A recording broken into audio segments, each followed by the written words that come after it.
Comment gérer tes émotions? Ah, les émotions, il y en a des tonnes! Mais c'est ce qui te rend différent d'un robot. Mais t'en as peut-être marre, toi, de passer d'une émotion forte à une autre, que tes parents te disent de faire attention, de gérer tes émotions. Et tu voudrais bien, toi, y arriver, mais tu te demandes comment on fait? Eh bien, je te donne 5 clés, là, tout de suite, maintenant, pour t'aider à gérer tes émotions, et même une 6ème en bonus un peu rigolote, voilà, pour t'aider, toi, à gérer tes émotions. Allez, go, c'est parti!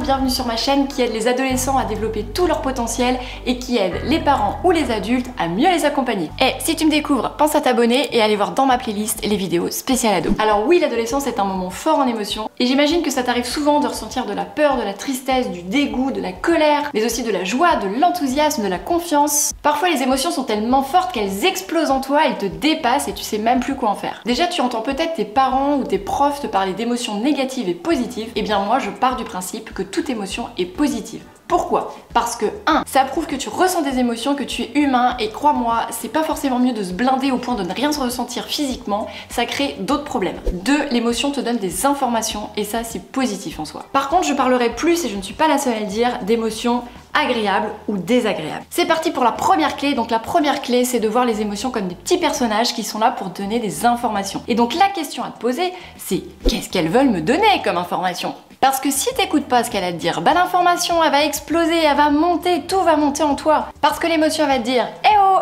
tac tac tac, y a quelqu'un, j'existe là-dedans, j'ai une info pour toi, pour t'aider à aller mieux. Et elle va exploser à l'intérieur de toi. C'est comme si plutôt d'éteindre un feu qui débuterait dans ta maison, non parce que ton corps c'est une sorte de maison quand même, et ben tu coupais le fil pour joindre les pompiers. Tu vois un peu l'idée? Résultat, ta tristesse augmente, ta colère augmente et tu te retrouves avec tout plein d'émotions sans trop savoir pourquoi t'en es arrivé là quoi. La seconde clé, c'est de te poser la question de ton besoin. Quel besoin dois-tu combler lorsque tu ressens cette émotion? Est-ce que c'est le besoin de te sentir rassuré, respecté, intégré à un groupe? Ou un besoin d'être valorisé, compris, écouté? Par exemple, si tu te sens pas bien soudainement dans ton groupe de copines, c'est peut-être un besoin de reclarifier la position, la situation de chacune et la relation qui est entre tes copines et toi. Par exemple, de préserver ton jardin secret si tu as une copine trop intrusive par exemple. Si ton meilleur pote sort par exemple avec ton ex, c'est peut-être un besoin de lui mentionner des choses, de lui expliquer que toi tu souhaites avoir un ami fidèle et de te sentir respecté dans toutes les émotions que tu aurais ressenties. Dis-toi bien que chaque émotion a un message à te faire passer et qu'elle te l'apporte par l'intermédiaire de ton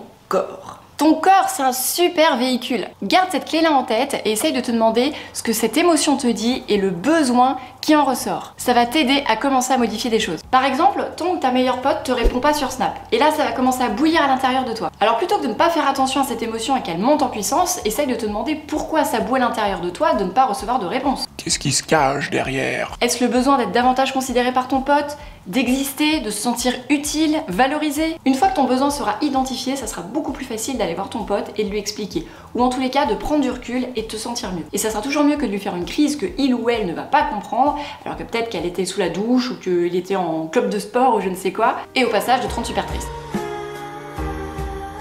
La troisième clé, c'est de bien faire la différence entre ce que tu ressens et les faits réels, concrets, ce qui s'est vraiment passé. Souvent on peut tout mélanger et ça ressemble à une espèce de mixture de tsunami et ça déborde de partout, on sait plus quoi en faire. On manque de recul dans ces cas-là, tu comprends? C'est ce qui explique que ta mère te dise un truc anodin et que toi, pouf, t'exploses, alors qu'en fait le vrai problème, les faits, c'est d'autres choses qui se sont passées dans ta journée, dans ta semaine, etc. Des fois on a l'impression que tout va mal alors que c'est un élément qui va mal. Du coup, si tu vois le truc, bah, c'est beaucoup plus facile de l'identifier et de travailler dessus. Tu sais, c'est la fameuse dispute entre copines où tu ressors tout ce qu'elle a pu dire il y a X mois, tout ce qu'elle a pu faire, tout ce qui ressort, alors qu'en fait il y a eu un seul truc qui s'est passé le matin même et là qui t'a véritablement blessé. Idem, souvent tu vas interpréter des choses qui n'existent pas. Par exemple, si ton petit copain ou ta petite copine te répond pas par un texto ou sur Snap, tu vas imaginer que ça y est, tu l'intéresses plus, que de toute façon elle a peut-être rencontré quelqu'un d'autre, que t'es plus aussi importante pour elle ou pour lui, alors qu'en fait elle est peut-être juste sous la douche, à son club de sport ou je ne sais pas quoi, ou interdit de téléphone, ou plus de batterie. Donc stop à l'interprétation, ce ne sont pas des faits. La quatrième clé, c'est de mettre des mots sur ce que tu ressens, sur ce que tu vis. Des études scientifiques ont montré que si tu mets des mots sur ce que tu ressens, eh bien ça va baisser drastiquement l'émotion ou la puissance de justement ce que tu vis. Donc n'hésite pas à dire que tu te sens jaloux, que tu te sens dans l'agressivité, en colère, impatient, etc. Cela va réduire le pouvoir que cette émotion a sur toi. Si tu te dis juste je me sens pas bien ou je sais pas, c'est comme si tu refusais ce pouvoir et que cette émotion ne t'appartenait pas. Tu ne peux pas la piloter. Et c'est hyper important de prendre conscience de cette émotion pour prendre le pouvoir ou le contrôle sur elle. Et non l'inverse, hein, que ton émotion te contrôle. Enfin, la 5e clé, c'est de prendre conscience que tu es dans un état émotionnellement fort. Hein? Qu'est-ce que ça veut dire là? J'ai rien compris. Ça veut dire comprendre que quand tu es dans l'émotion, c'est-à-dire avec le cœur, avec tes tripes, eh ben tu peux pas être dans le rationnel avec ta tête à cogiter et avoir une réflexion juste et cohérente. Quand tu es dans l'émotion, tu peux pas prendre du recul pour analyser une situation en fait. C'est juste pas possible au niveau du cerveau, au niveau physiologique. Ce qui veut dire qu'il faut que tu acceptes l'idée que quand tu es dans un état émotionnellement fort, tout ce que tu vas penser ou tout ce que tu vas dire, eh ben désolé de te dire, mais ça peut être que des conneries. Et ça, c'est déjà un énorme pas pour éviter de mettre de l'huile sur le feu et d'en rajouter à une situation qui serait hyper complexe et où tu te fâcherais avec tes parents, avec tes potes, alors qu'en fait, t'es juste dans l'émotion. Donc dans ces cas-là, tu souffles, tu dis ok, je suis dans l'émotion, je suis en colère, je suis énervée, je me sens agressive, j'en sais rien, plein de choses.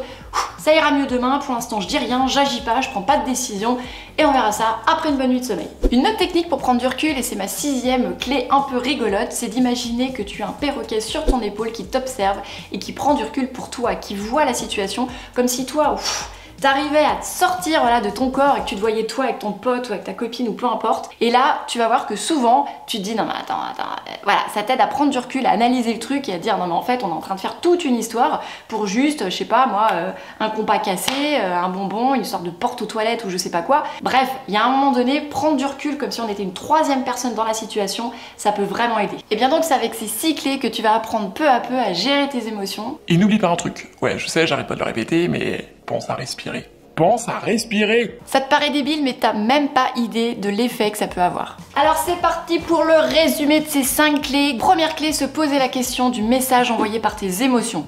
Toute émotion, toute réaction du corps est là pour t'envoyer une information. 2. Comprendre et définir ton besoin face à cette situation. 3. Bien différencier ce que tu ressens des faits concret. 4. Mettre un ou deux mots, quelques mots sur ce que tu ressens. 5. Prendre conscience que tu es dans un état émotionnel pour ne pas mettre de l'eau sur le feu, mettre de l'huile sur le feu plutôt, ouais c'est ça, pour pas attiser la situation et la rendre encore pire que ce qu'elle était, et le regretter ensuite. Allez, je te donne encore une petite clé bonus. Si t'as un prof qui te rend vraiment super énervé, que t'as envie de lui répondre mais tu sais très bien que les conséquences seraient lourdes pour toi, eh bien imagine-le en train de faire pipi. Je sais, ça peut paraître complètement débile, mais l'imaginer dans une situation comique ou un peu burlesque, ou en tous les cas où il descendrait de son piédestal, et ben ça peut clairement t'aider, toi te calmer, te faire marrer, et au moins t'éviter des gros soucis. Que cette personne ait un peu moins de poids finalement dans ta vie. Si tu penses que cette vidéo peut être utile, n'hésite pas à la partager autour de toi. Si tu as aimé, mets un petit pouce, et sinon moi je te dis à très bientôt, et ciao à la semaine prochaine!